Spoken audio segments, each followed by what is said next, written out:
Hello குட்டீஸ். இன்று நாம ஒரு அழகான கதைய பார்க்க போறோம். அன்பு கொண்ட அணிலும் அறிவு கொண்ட ஆந்தையும். ஒரு அழகான பெரிய காடு இருந்தது. அந்த காட்டில் பல விலங்குகள் சந்தோஷமாக வாழ்ந்தன. மான், முயல், யானை, குரங்கு, கிளி, அணில் எல்லாரும் நண்பர்களாக இருந்தார்கள். அந்த காட்டில் ஒரு சிறிய அணில் இருந்தது. அதன் பெயர் சின்னு. சின்னு மிகவும் சுறுசுறுப்பானது. ஆனால் அது கொஞ்சம் சோம்பேறி. அதே காட்டில் ஒரு பெரிய பழைய மரத்தில் ஒரு அறிவாளி ஆந்தை வாழ்ந்து வந்தது. அதன் பெயர் ஆதி. எல்லா விலங்குகளும் சந்தேகம் இருந்தால் ஆந்தையிடம் கேட்டு தீர்வு கண்டார்கள். சின்னு நாள் முழுக்க விளையாடிக் கொண்டே இருக்கும். அம்மா அணில் எப்போதும் சொல்வாள், சின்ன விளையாடலாம், ஆனால் முதலில் உணவு சேகரிக்க வேண்டும். ஆனால் சின்னு கேட்காது. பிறகு பார்த்துக் கொள்வோம் என்று சொல்லிவிட்டு ஓடிப்போகும். ஒரு நாள் காடு முழுவதும் மேகங்கள் சூழ்ந்தன. ஆந்தை ஆதி எல்லா விலங்குகளையும் கூப்பிட்டு சொன்னது, மழைக்காலம் வரப்போகிறது, எல்லோரும் உணவு சேகரித்து வைத்துக் கொள்ளுங்கள். யானை மரக்கிளைகளை சேர்த்தது. முயல் கேரட் சேகரித்தது. கிளி விதைகள் சேகரித்தது. கேரட்டுகளை சேகரிப்போம். இந்த இலையை எடுத்துச் செல்கிறேன். விதைகளை சேகரிப்போம். ஆனால் சின்னு மட்டும் விளையாடிக் கொண்டே இருந்தது. வணக்கம் பட்டாம்பூச்சிகளே, நான் உங்களை பிடிக்கிறேன். அடடா, இந்த புல்லில் உருண்டு விளையாடலாம். ஒரு இரவு பெரிய மழை பெய்தது. காற்று பலமாக வீசியது. அடுத்த நாள் காடு முழுவதும் நனைந்திருந்தது. அனைத்து விலங்குகளும் தங்கள் வீடுகளில் பாதுகாப்பாக இருந்தனர். ஆனால் சின்னுவிடம் உணவும் இல்லை, அதன் குடையும் நனைந்து போயிருந்தது. சின்னுவுக்கு மிகவும் பசித்தது. சின்னு முயலிடம் சென்று, முயல் நண்பா, கொஞ்சம் உணவு தருவாயா? முயல் சொன்னது, நான் முன்பே சேகரித்தேன், நீயும் செய்திருக்க வேண்டும். சின்னு வெட்கப்பட்டு வெளியே வந்தது.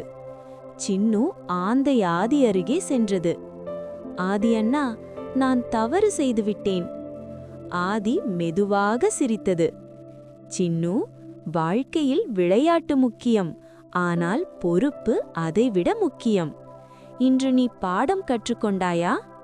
சின்னு தலையை குனிந்து, ஆம், இனி நான் சோம்பேறி இருக்க மாட்டேன் என்றது. மழை நின்ற பின் சின்னு வேலை ஆரம்பித்தது. மரங்களில் ஏறி வறுத்த விதைகள் சேகரித்தது. தன் வீட்டை சுத்தம் செய்தது. அம்மாவுக்கு உதவியது. அம்மா மிகவும் மகிழ்ந்தாள். ஒரு நாள் குரங்கு குட்டி ஒன்று சின்னுவிடம் வந்தது. வா, விளையாடலாம் என்றது. சின்னு சொன்னது, முதலில் வேலை முடிப்போம், பிறகு விளையாடலாம்.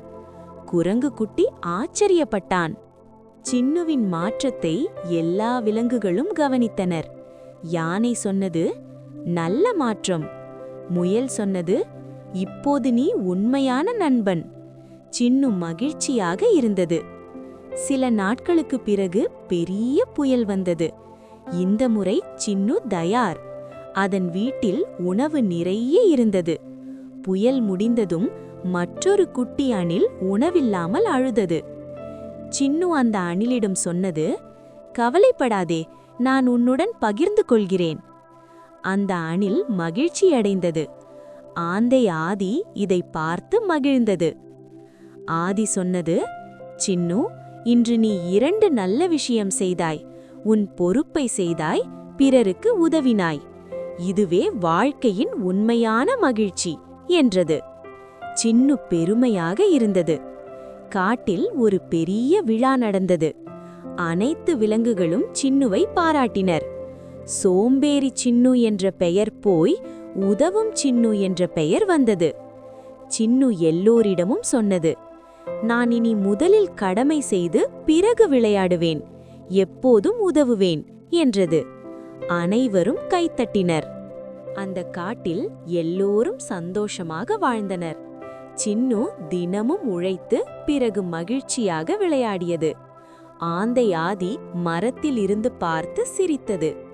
கதை சொல்லும் நெறி: முதலில் கடமை, பிறகு மகிழ்ச்சி. சோம்பேறித்தனம் நம்மை சிரமப்படுத்தும். பகிர்ந்து கொள்வது மிகப்பெரிய நல்ல பண்பு. இந்த கதை பிடிச்சிருந்தா லைக், ஷேர், சப்ஸ்கிரைப் பண்ணுங்க.